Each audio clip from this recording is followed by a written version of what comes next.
Hi everyone, it's Van and it's V-Vibe time. This is episode 4 and today I wanted to talk about choices.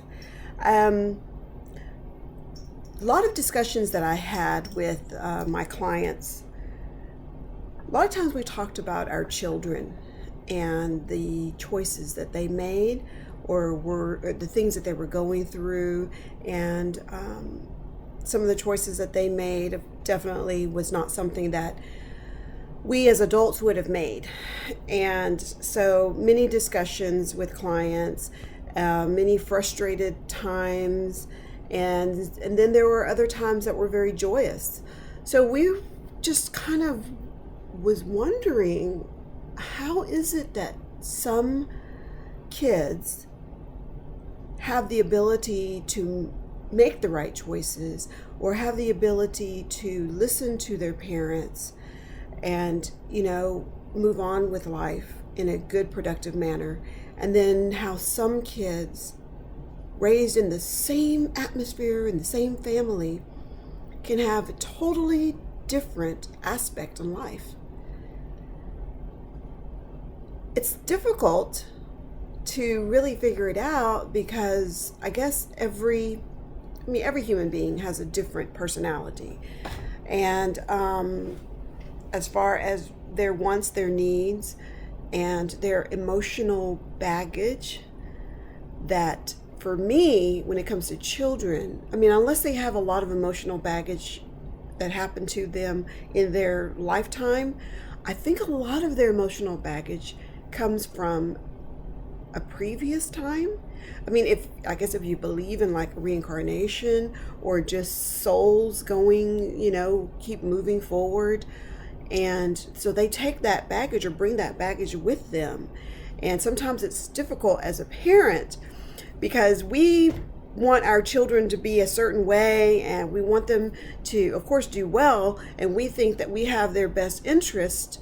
And that's, I think, the most difficult thing to adjust to when it comes to your children, because their baggage, their emotional baggage, is something that they carry and that they have to follow through in life, and they have to learn these lessons in order to grow.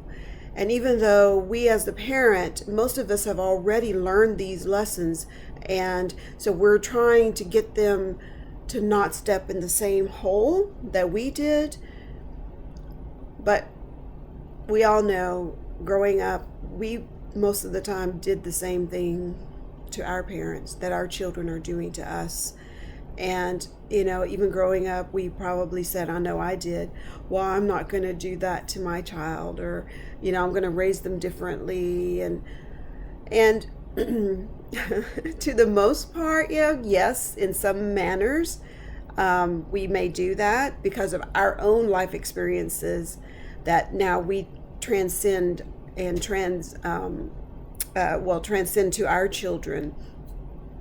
So I think the key to choices right now is that as a parent, we just have to understand that each soul, and that's the hard part, because the soul doesn't belong to us.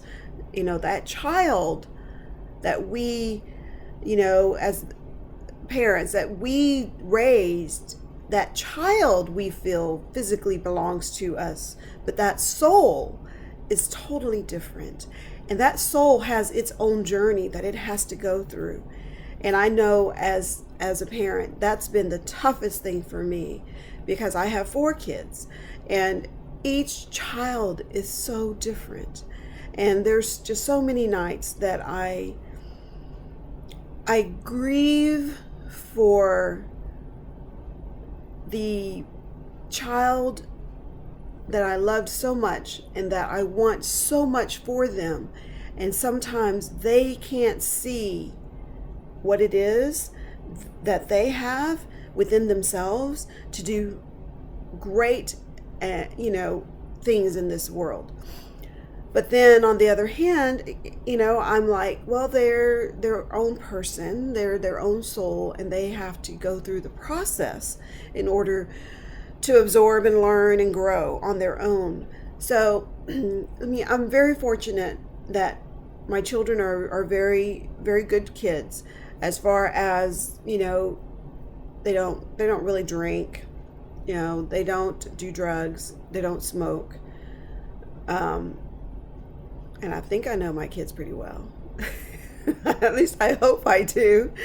You know, I've always told them that your body is a temple and you need to take care of it. And so that's why I hope that they tell me these things, so I believe them. And so again, to this, it's about choices, and we as parents have to understand that our children have their own choices that they have to go through and their own lessons that they have to go through.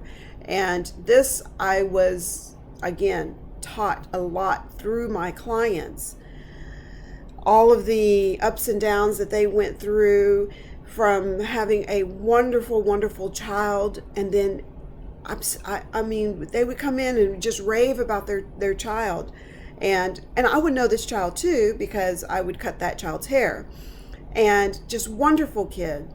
And then within a certain amount of time, and usually very short, they would do a 360, or is it a 180? And they would be a completely different person.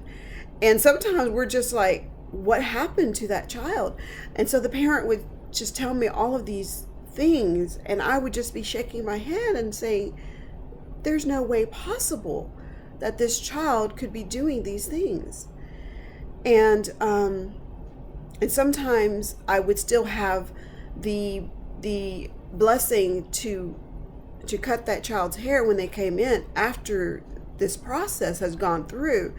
And knowing what I knew about what was going on, I would just kind of try to get their version and try to understand what it is that was going through in their mind. Because sometimes as a parent, we can't be that open because we want so much for our child. And it's just a protection mode that we're in, trying to protect them.